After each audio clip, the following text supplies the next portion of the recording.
ফয়সাল করিম। ফয়সাল, জানাবেন যে তারেক রহমানের সমাবেশ ঘিরে নেতা কর্মীরা কি বলছেন?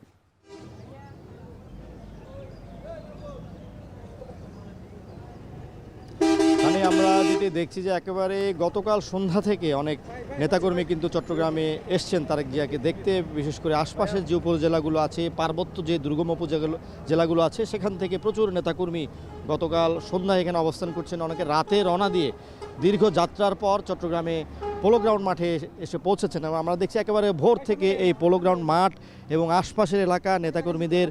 উপস্থিতিতে সরব হয়েছে এবং এখনও কিন্তু অনেকে প্রবেশ করছেন। ইতিমধ্যেই মাঠে কিন্তু অনেক নেতাকর্মী প্রবেশ করেছেন এবং তাদের মধ্যে বাঁধ ভাঙা উচ্ছ্বাস, যেহেতু 2 দশক পরে তারেক জিয়া চট্টগ্রামে এসছেন এবং দলীয় প্রধান হিসেবে এবার তার আগমন, সুতরাং এইবারে তার আগমনটা একেবারেই অন্যরকম।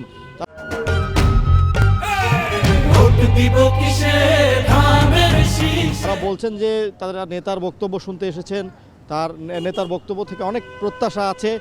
অনেক হিসেব নিকেশ তারা করবেন এবং দলীয় যে নেতাকর্মী তারা বলছেন যে আসলে এই আগমন তৃণমূলে যেমন নতুনভাবে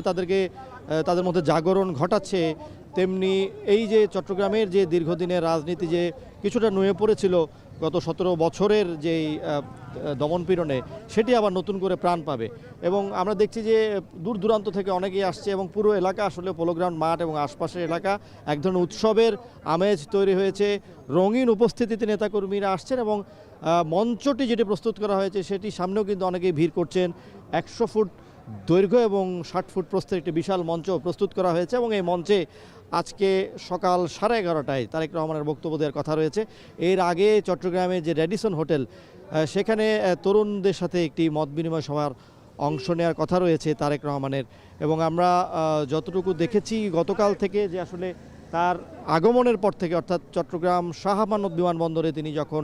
নামলেন গতকাল সন্ধ্যায়, সেখান থেকে পুরো পথ জুড়ে একেবারে রেডিসন ব্লু পর্যন্ত যেখানে তিনি রাত্রি যাপন করেছেন, পুরো সড়ক জুড়েই আসলে নেতাকর্মীরা তাকে স্বাগত জানিয়েছে এবং এই চট্টগ্রাম আসলে বিএনপির জন্য নানা কারণে ঐতিহাসিক এবং সেই কারণে আসলে তারেক জিয়ার এই ভাষণটি একেবারেই অন্যরকম একটি ভাষণ হতে পারে বলে আশা করছেন নেতাকর্মীরা এবং যারা বিএনপির সিনিয়র নেতৃবৃন্দ আছেন চট্টগ্রামে, তারা আশা করছেন যে এবার এই সমাবেশে 10 লক্ষ লোকের সমাগম হবে, সেই জন্য তারা প্রস্তুতিও নিয়েছেন। আমরা দেখেছি গত 1 সপ্তাহ ধরে এখানে যে মাঠ এবং স্টেজ সেটি যেমন সাজানো হয়েছে, তেমনি পোলো গ্রাউন্ডের বাহিরে যে উপস্থিতি থাকবে সেই উপস্থিতি যাতে সমাবেশের যে বক্তব্য সেটি যাতে শুনতে পারে, সেজন্য 200টি মাইক এবং 10টি এলইডি স্ক্রিন নগরীর বিভিন্ন প্রান্তে কিন্তু বসানো হবে এবং আমরা দেখছি যে আসলে ইতিমধ্যেই মাঠে অনেকে আসা শুরু করছেন। কিছুক্ষণের মধ্যেই মাঠের অর্ধেক অংশ পুড়ে যাবে যেটি বোঝা যাচ্ছে এবং পুরো মাঠ জুড়ে আমরা দেখছি আইনশৃঙ্খলা বাহিনীর একেবারে সরব উপস্থিতি। বেশ কয়েক স্তরে নিরাপত্তা নেওয়া হয়েছে, পুলিশ, আনসার, বিজিবি ছাড়াও বিভিন্ন বাহিনীর লোকরা কিন্তু এখানে নিরাপত্তা দায়িত্বে আছেন, নিরাপত্তাকে সর্বোচ্চ গুরুত্ব দেওয়া হচ্ছে। তো সব মিলিয়ে আসলে 11:30টার যে ভাষণ সেটি শোনার জন্য নেতাকর্মীরা এখানে অধীর আগ্রহে অপেক্ষা করছেন। সানি, চট্টগ্রামে নির্বাচনী সমাবেশে যোগ দেবেন বিএনপি চেয়ারম্যান তারেক রহমান, সে খবরই জানাচ্ছিলেন সহকর্মী ফয়সাল করিম। এদিকে 20 বছরের বেশি সময় পর